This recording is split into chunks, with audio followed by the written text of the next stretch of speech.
Let's embark on an exploration of Venezuela, a nation where breathtaking landscapes and vibrant cultures intertwine. From the majestic Angel Falls, the world's highest uninterrupted waterfall, to the sweeping plains of the Llanos, this country holds secrets waiting to be uncovered. As we journey through its rich tapestry, prepare to witness a land of astonishing diversity, offering glimpses into both its untamed wilderness and the warmth of its spirited people.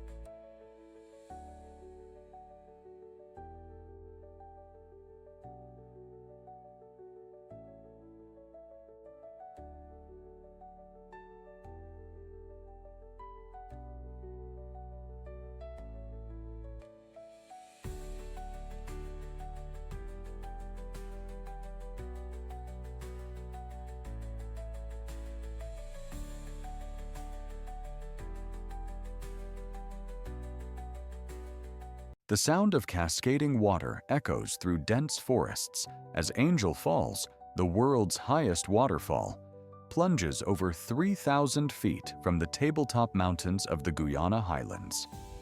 Venezuela's landscapes paint a vivid tapestry, from the serrated peaks of the Andes to the serene Caribbean coastlines. In Los Llanos Plains, the wind rustles ancient trees, while the otherworldly dunes of the Médanos de Coro desert shift under the sun's gentle touch. Each vista reveals nature's artistry, a testament to the land's unrivaled beauty.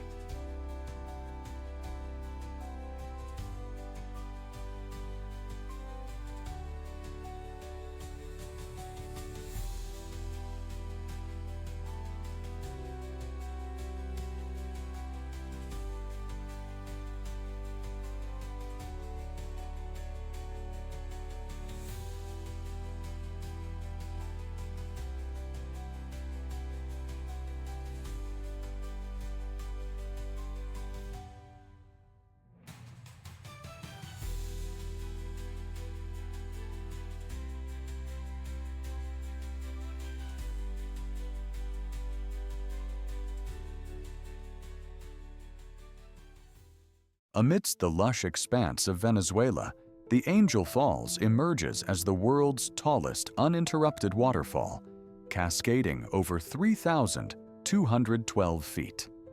The sheer drop mirrors the grandeur of a nation rich in biodiversity, from Andean peaks to Amazonian forests. This tapestry of landscapes cradles vast ecosystems, home to species found nowhere else, unveiling nature's masterful design in every fold.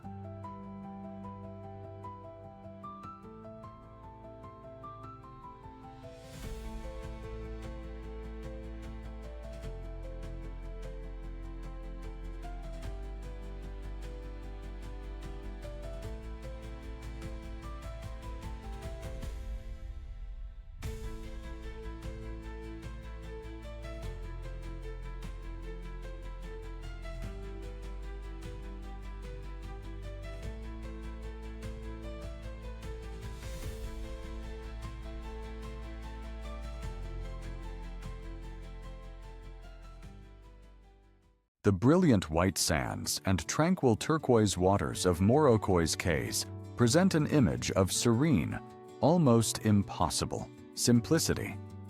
Yet their origin story is one of immense complexity and geological patience. These are not islands born of volcanic fire or tectonic upheaval, but rather biological monuments.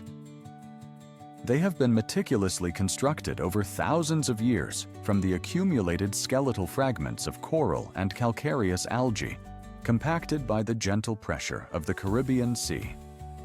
This ancient limestone foundation, the legacy of countless marine organisms, creates the perfect shallow and protected conditions for the park's other great architect, the red mangrove.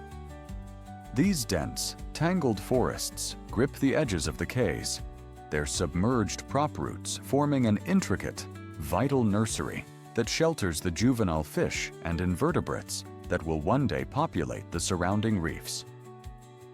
Established as a national park in 1974, Morocoy exists to protect this profoundly interconnected system. It is a landscape that reminds us that here, the land itself is a living record, a testament to how a slow, collaborative process between life and geology can, over vast stretches of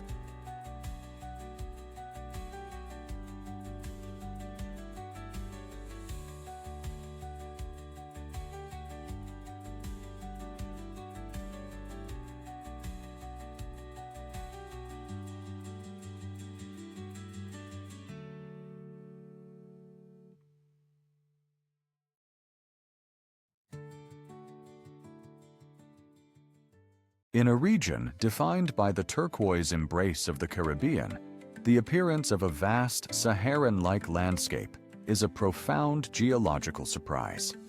These are the Médanos de Coro, a sprawling 91,000-hectare expanse of nomadic dunes established as a national park in 1974. For millennia, the relentless northeast trade winds have lifted fine sediment from the Gulf of Venezuela, patiently carrying each grain inland to build these colossal, ever-shifting sculptures. Some dunes rise to a height of 40 meters, their crests sharpened to a knife's edge by the very force that created them. To stand among them is to witness a landscape in perpetual motion. What is a towering peak today might be a gentle slope by tomorrow.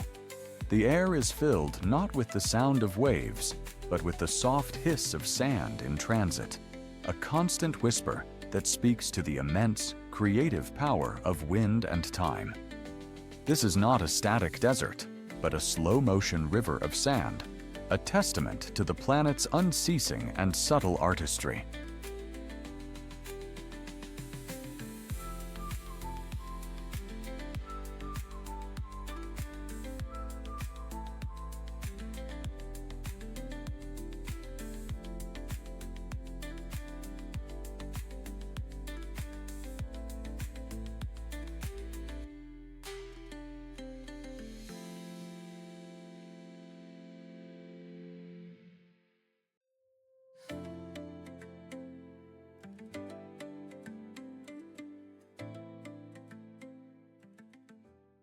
Long before it was named for an American aviator, the local Pemon people knew this cascade as Karapakupai Meru, the waterfall of the deepest place.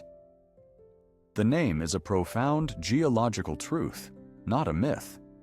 What you are witnessing is a torrent born not from a conventional river, but from the sky itself, a direct conduit between the clouds and the earth. The immense, flat summit of Aoyantepui, a sandstone tabletop mountain isolated for millennia, acts as a colossal basin, collecting the relentless tropical rainfall across its 280 square miles of surface. This water then gathers, seeping through the ancient rock, and spills over the precipice to begin a near unbroken freefall of 979 meters. So immense is the drop that much of the volume atomizes into a permanent shroud of mist, feeding a unique microclimate in the Devil's Canyon below. The falls are therefore not just a feature of the landscape, but the final dramatic expression of an entire ecosystem, a sky island releasing its accumulated lifeblood to the jungle world waiting far beneath.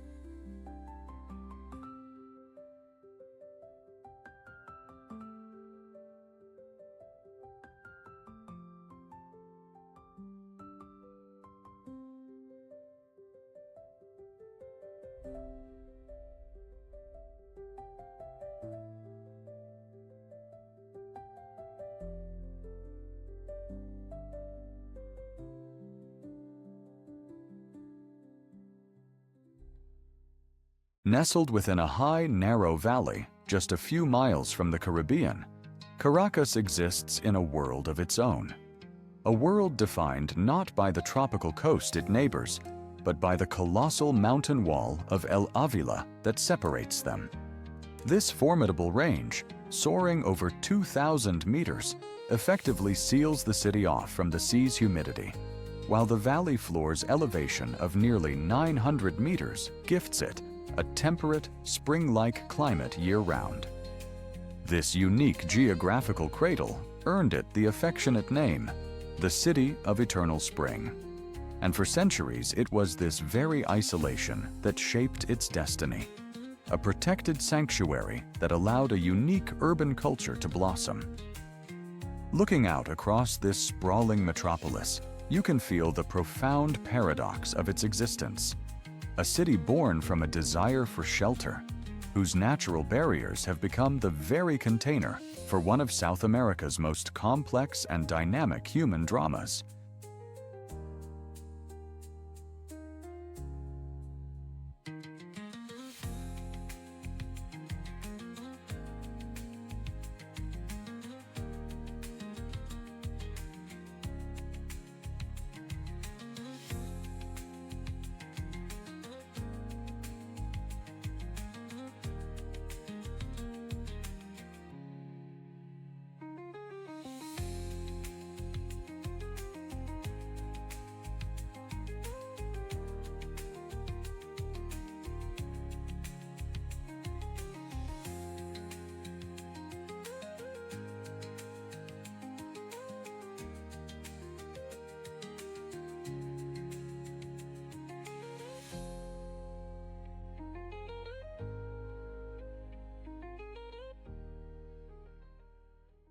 To crest a peak in Venezuela's coastal mountain range and find not a tropical vista, but a vision of 19th century Baden, is to witness a deliberate rift in time.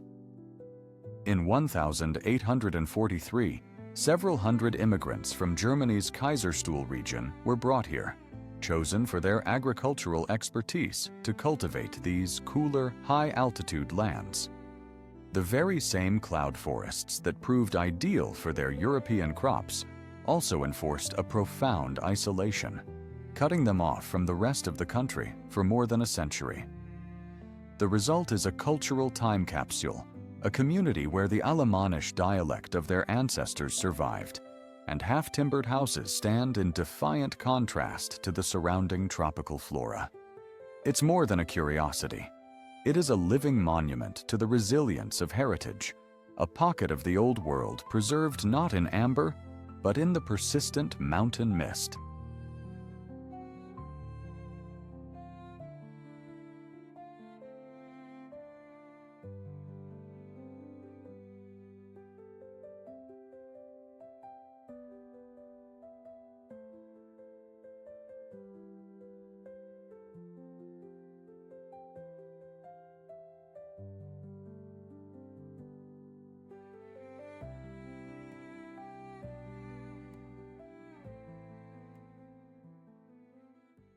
The Carao River is not merely a path into the heart of Venezuela's Grand Sabana, it is a liquid chronicle of this ancient land.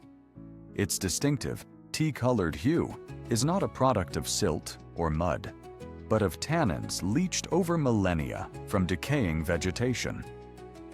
This process renders the water highly acidic and remarkably clear, creating an environment so unique it supports a specialized ecosystem while deterring common insects. Below the surface, this natural chemistry acts as a powerful preservative. Fallen trees, centuries old, lie perfectly intact on the sandy bottom, their ghostly forms a testament to the river's preservative power. Flowing from the highlands of the colossal Auyan Tepuy, the Carao is more than just the main tributary leading to Angel Falls.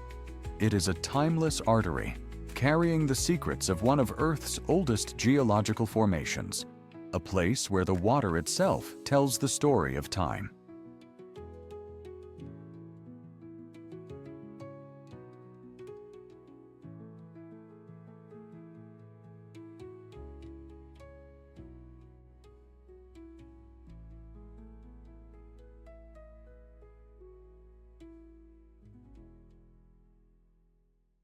Los Llanos is a landscape of profound, almost severe, duality. A vast kingdom that oscillates between two elemental extremes: a parched, sun-baked savanna where the earth cracks under a relentless sun, and a sprawling inland sea that mirrors the boundless sky. This seasonal metamorphosis is no mere weather pattern. It is the living, breathing echo of a geological drama that began some 65 million years ago, a cycle written into the very soil. As the titanic forces of tectonics thrust the Andes Mountains skyward, they simultaneously created this immense foreland basin. Over eons, the patient Orinoco River system has filled it with thousands of feet of fine sediment, patiently engineering a plain of almost impossible, mesmerizing flatness, a horizontal world where the horizon is the only constant.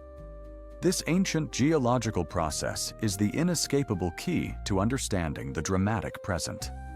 When the annual rains finally arrive, breaking the long, dry spell, the water, with no gradient to guide it, has nowhere to drain.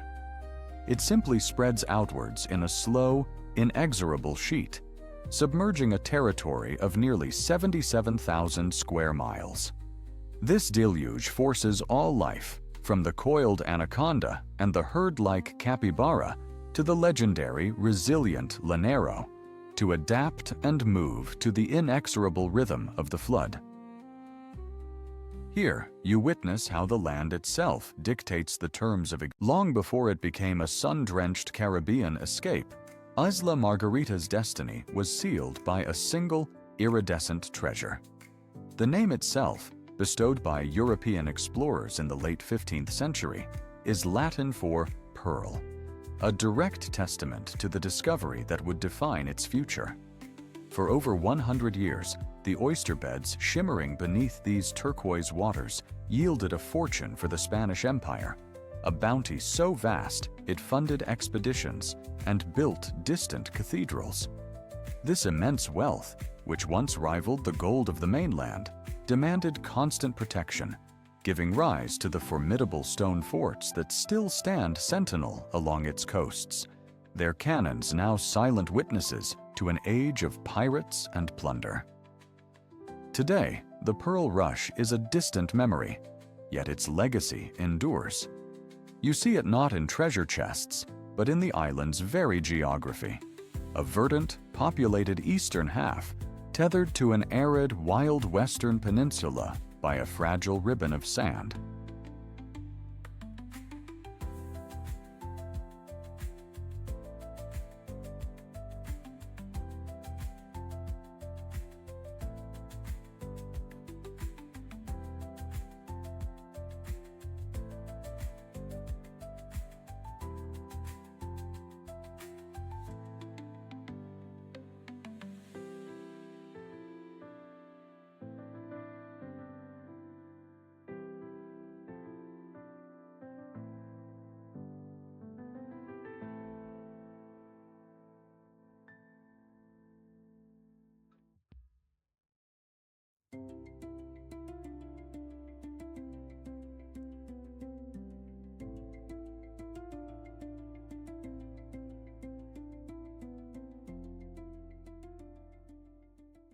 Cayo Sombrero, the Hat Key, earns its name not from folklore, but from its very form, a distinct geological silhouette best appreciated from the sea.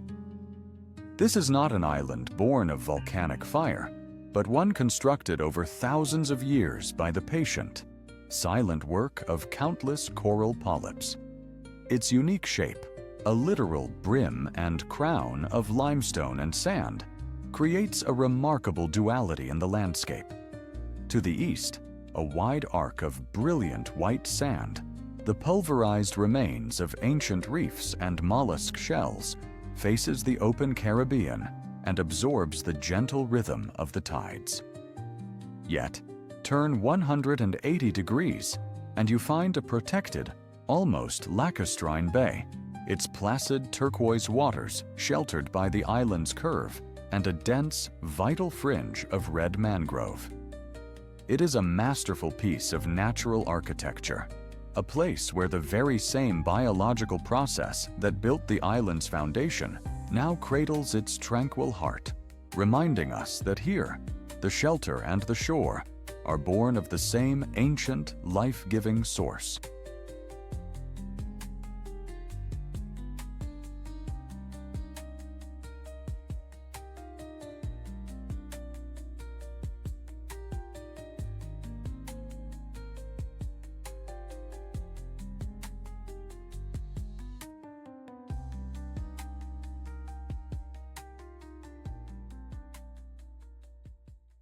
What appears as a simple, delicate isthmus of sand connecting Madriski to the neighboring Cayo Pirata is, in reality, a testament to a biological process unfolding over millennia. The luminous white that dazzles the eye isn't born of weathered stone, but of life itself. Every grain is a fragment of the past, the calcareous skeletons of coral, mollusks, and algae, pulverized by the patient work of waves and parrotfish. This living foundation is what purifies the surrounding water to its remarkable clarity and sustains the traditional lobster fishing community just a short walk away. Standing here, you realize the island isn't merely a landmass surrounded by a reef. The island is the reef, a fragile monument to an ecosystem's slow, persistent creation, constantly being unmade and remade by the Caribbean tide.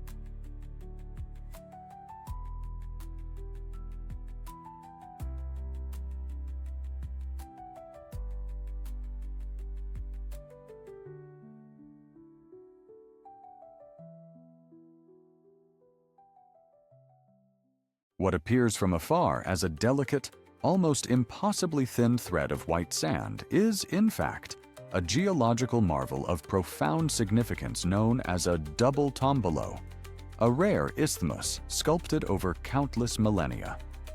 This is a place of serene collision, where two opposing ocean currents, competing yet collaborative, meet in a gentle, eternal truce. For eons, these forces have patiently deposited fine, pulverized sediment born from the life and death of surrounding coral reefs, patiently building this connection, grain by tiny grain, until two once separate cays were finally and beautifully joined. To walk this narrow, sun-bleached path is to experience a profound sense of equilibrium, a physical manifestation of perfect balance. On one side, the deep, tranquil turquoise of the open Caribbean Sea breathes with the rhythm of the planet. On the other, the calmer, shallower, almost glassy waters of an internal lagoon reflect the sky in shades of jade and aquamarine, a protected sanctuary. The only sounds are the soft, rhythmic lapping of water against the shore, a gentle sigh from the sea, and the constant, soothing whisper of the trade winds as they sweep unimpeded across its roughly 300-meter length. This is beneath the hum of modern commerce and the glittering facades of Las Mercedes lies a story rooted not in concrete, but in soil. Less than a century ago, this entire district was a single, sprawling coffee plantation known as the Hacienda Las Mercedes. The transformation began in the 1940s when the land was subdivided to create a planned residential suburb, a vision of tranquil, modern living. Its orderly grid of streets, a legacy of that initial design, now channels a very different kind of energy. The quiet residential dream has given way to a vibrant, almost frenetic, commercial reality, where art galleries and avant-garde restaurants have taken root in what were once family homes. To walk here is to witness a city's relentless capacity for reinvention. Las Mercedes isn't just a neighborhood, it's a living archive, where the ghost of an agricultural past provides the blueprint for a complex and ever-evolving urban future.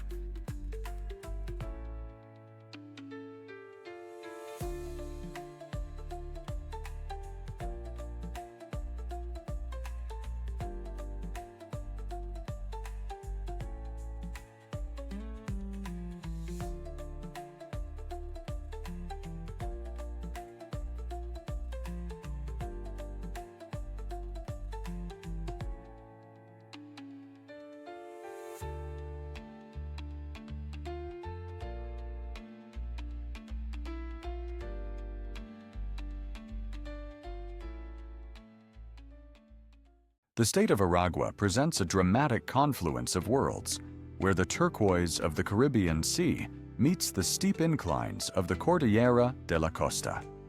This coastal mountain range cradles Henri Pittier, Venezuela's very first national park, established back in 1937.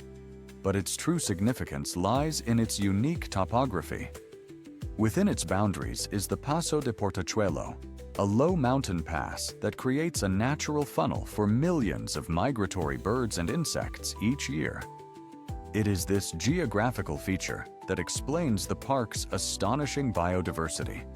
Home to over 560 species of birds, which is nearly 43% of the country's entire avian population. The abrupt climb from sea level to cloud forest creates a compressed mosaic of ecosystems, a living laboratory of evolution. One does not simply look at a mountain here. One observes a vital, pulsating artery for life across the continent, a testament to the ancient and unyielding rhythms of migration.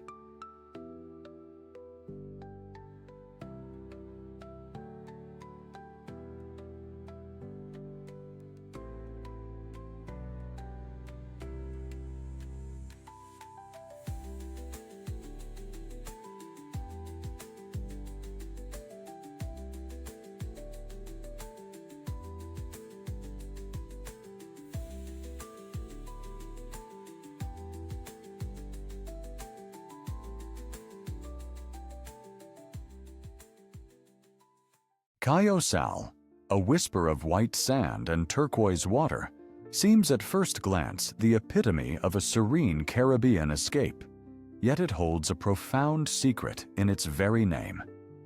Salt Cay refers not merely to the ubiquitous essence of the surrounding ocean, but to a far more ancient and dramatic geological process unfolding in imperceptible slowness.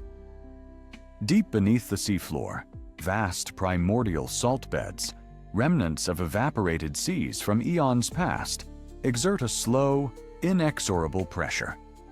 This buoyant, upward thrust of ancient salt deposits gradually pierces the marine crust, deforming the landscape and creating shallow pockets and depressions on the island's surface where hypersaline lagoons form.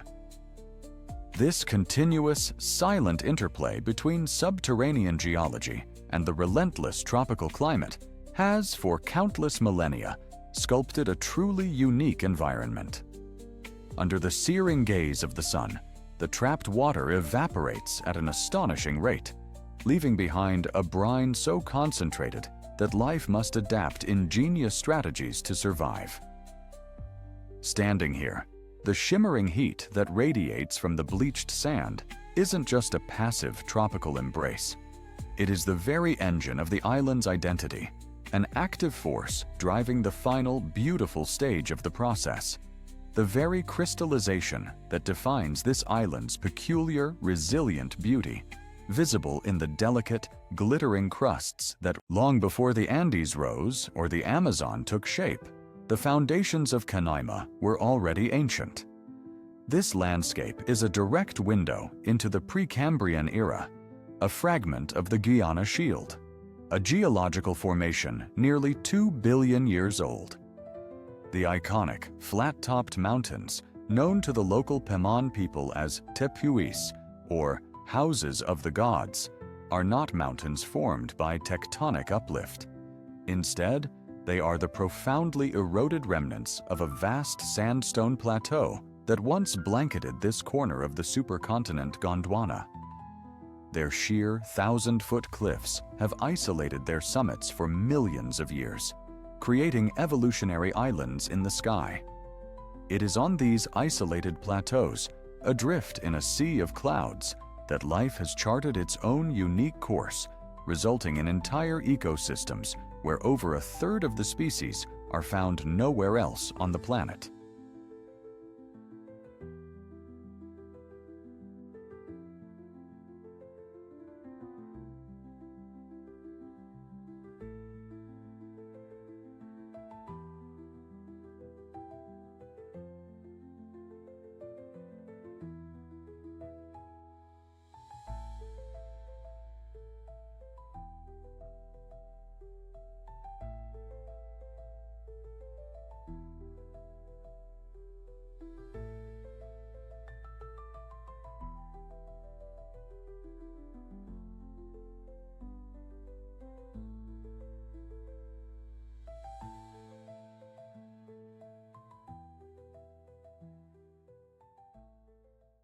The first thing one notices about Canaima Lagoon is not the collective thunder of its waterfalls, but the striking, tea-like color of its water. This deep amber hue is not a sign of impurity. It is a natural infusion, rich with tannins from millennia of decaying vegetation and minerals leached from the quartz bedrock of the Guiana Shield, one of the oldest geological formations on the planet, dating back nearly 2 billion years. Every drop that cascades from the 4 great cataracts, Hacha, Wadaima, Golondrina, and Ukaima, carries this ancient signature, turning the lagoon into a liquid archive of the towering tepuis that loom on the horizon. For generations, the Pemon people have poled their dugout canoes, or curiaras, across these waters, understanding them as the lifeblood of a landscape where time is measured in geological epochs. To glide across its surface is to witness a process that began when the continents were still forming, a direct and humbling conversation with the very dawn of our world.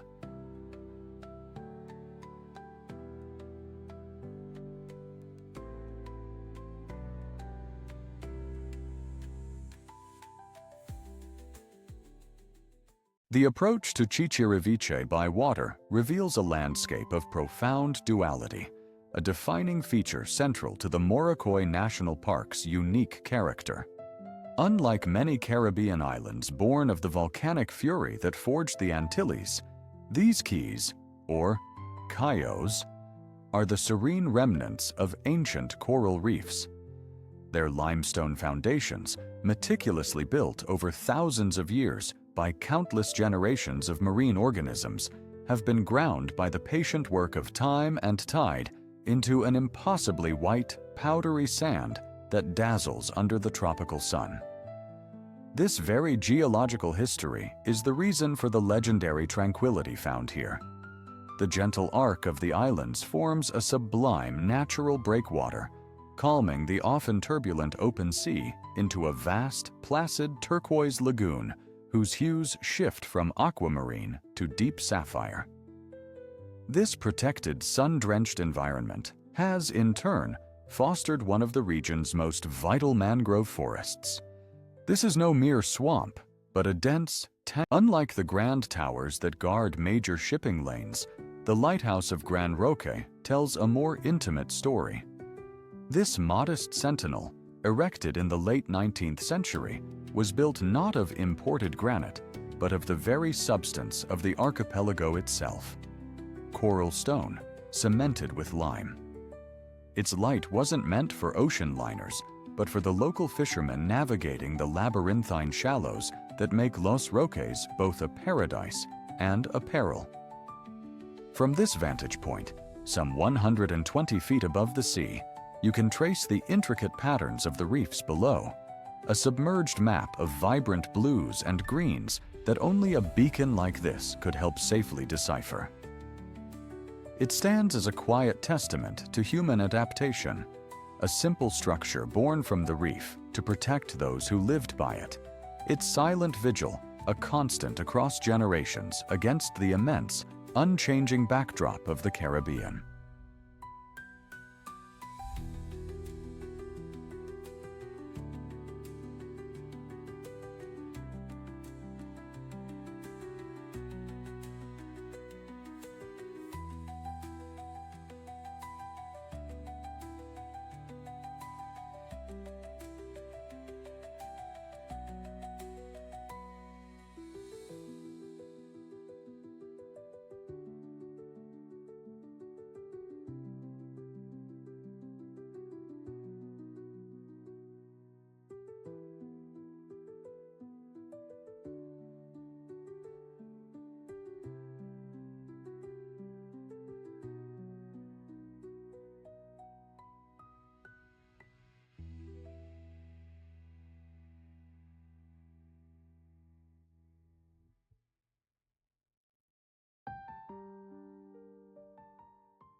The Churon River is more than the artery that leads to Angel Falls. It is the very lifeblood of Auyan Tepui, the colossal tabletop mountain from which the cascade is born. Its waters, stained a deep amber by the tannins of ancient vegetation, begin not as a single source, but as a million ephemeral trickles. They are the collected breath of the clouds that perpetually shroud the summit, condensing upon a unique, isolated world of carnivorous plants and time-worn stone.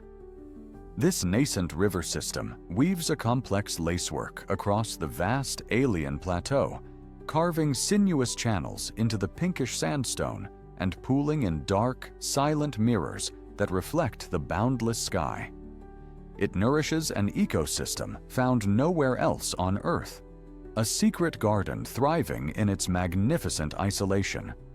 Every tributary and stream, every drop seeped from the saturated ground, is drawn inexorably toward the Tepui's northern edge. Here, the river gathers its full strength, a final, powerful convergence before it makes its breathtaking leap into the void. It is in that moment that the lifeblood of the mountain transforms, becoming the spectacular, vaporous column of Angel Falls, a testament to the quiet, persistent power that shaped this lost world long before it plummets to the jungle floor below. Known to the local Pemon people as Quebrada de Jaspe, the Uruani is less a conventional waterfall and more a river flowing across a geological treasure. Its foundation is not stone or silt, but a single, unbroken slab of semi-precious jasper stretching for nearly 300 meters. This immense deposit of silica, polished to a gleam by the current over millennia, creates an underwater canvas of deep crimson and vibrant ochre. The shallow, crystal-clear water acts as a liquid lens, magnifying the rich hues beneath, so the river itself appears to bleed color. It is a subtle spectacle, one that exchanges the thunderous power of a great cataract for the quiet, profound beauty of a world-class mineral deposit revealed by the patient work of water. This isn't merely a backdrop, it's a sacred place, a testament to the Earth's hidden artistry, where the boundary between water and stone, and between the physical and the spiritual, becomes beautiful. From the hills overlooking Caracas, Petare unfolds not as a neighborhood, but as a geological feature. A vast, terracotta-hued sea of construction washing relentlessly over the landscape, its endless waves of red brick and weathered tin seeming to have eroded the very green of the mountains themselves. Its origins trace back to the mid-20th century, when the siren song of an unprecedented oil boom drew hundreds of thousands from the quiet poverty of rural Venezuela to the capital in search of a new life promised by the burgeoning metropolis. They built what they could, where they could, claiming steep, unstable land forgotten by formal city planning and creating this sprawling, vertical mosaic of ranchos. Unfinished brick and corrugated tin clinging precariously, almost defiantly, to the mountainside. What appears from a distance as an undifferentiated mass of pure chaos is, upon immersion, a breathtakingly complex, self-organized system. Here, a labyrinth of stairways and alleys substitutes for streets, and an energetic informal economy thrives, born from sheer necessity. Intricate social networks provide the true infrastructure, a safety net woven from kinship and trust. This is far more than just one of the largest barrios on the continent. It is a sprawling monument to human resourcefulness in the face of systemic neglect, a vast living archive of a nation's dramatic transformation, a history written not in books but in layers of concrete and clay. The name itself, Cayo Vapor, Steam Cay, is not found on any official nautical chart, but it is a whisper of history carried on the warm Caribbean breeze. Its origins lie not in geology or natural phenomena, but in a man-made catastrophe, the sinking of the Spanish steamship Obrera in the turbulent year of 1895. Laden with vital supplies, munitions, uniforms, and provisions for troops engaged in the fierce Cuban War of Independence, the formidable 300-foot vessel met its unexpected end, striking the treacherous, unseen reef with a groan of tortured metal before surrendering its considerable bulk to the inexorable pull of the sea. For well over a century, this sunken instrument of colonial conflict has undergone a profound and silent metamorphosis. The ocean, in its patient, deliberate way, began its work of reclamation. First came the encrusting corals and vibrant sponges, softening the ship's hard industrial lines. Its decaying steel corridors and cavernous cargo bays, once intended for soldiers and the machinery of war, are now patrolled by colossal Goliath groupers, some weighing over 400 pounds, their immense mottled forms moving with a slow, deliberate grace. They are the silent, solemn. Unlike the fiery volcanic peaks that define much of the Caribbean, Los Roques is a geological whisper. It is a true atoll, a structure far more common to the distant Pacific, formed over millennia as coral colonies grew layer upon layer atop a submerged, long-extinct volcano. This slow, patient architecture of life has created a protective ring of nearly 350 cays and islands, cradling a vast, shallow lagoon that spans over 40 kilometers. The result is a world apart, a grand nursery for marine life sheltered from the open sea, where the impossibly white sand beneath your feet is not ground-down rock, but the finely processed remnants of the very coral that forms the archipelago's foundation. Declared a national park in 1972, Los Roques represents a profound commitment to preserving not just a place of staggering beauty, but a rare biological and geological narrative written by the patient hand of the ocean itself.